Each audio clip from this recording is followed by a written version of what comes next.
আমরা এই ধরনের কার্যক্রম হাতে নেওয়াতে এলাকার মানুষের মধ্যে যে উদ্যোগটা দেখছি আসার জন্য এদিকে চশমা এবং চিকিৎসা নেওয়ার জন্য আমরা এত খুবই খুশি। আমরা আশা করব এই ধরনের উদ্যোগ আরও মাঝে মধ্যে গ্রহণ করার জন্য।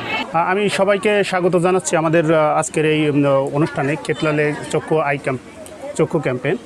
তো আসলে আমরা মাইক্রোফাইন্যান্সে কাজ করতে গিয়ে দেখেছি গ্রাম অঞ্চলের বিশেষ করে প্রত্যন্ত অঞ্চলের মানুষজন এই চোখের রোগ সম্পর্কে খুবই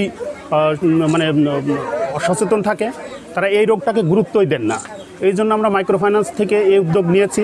আমাদের এই ডিভিশনের নর্থ ওয়েস্ট ডিভিশন বগুড়ায় আমরা 10টা রিজন আছে, আমরা 10টাতেই কার্যক্রম করব। ইতিমধ্যে 2টা করেছি আমরা বগুড়ায়, এটা 3rd হচ্ছে। আমাদের আরও কার্যক্রম হবে।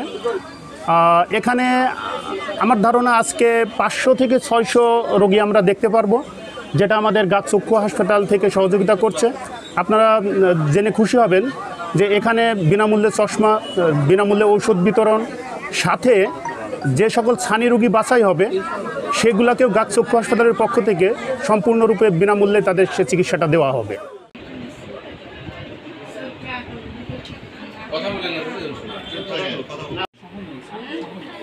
বল লাগাই নেন।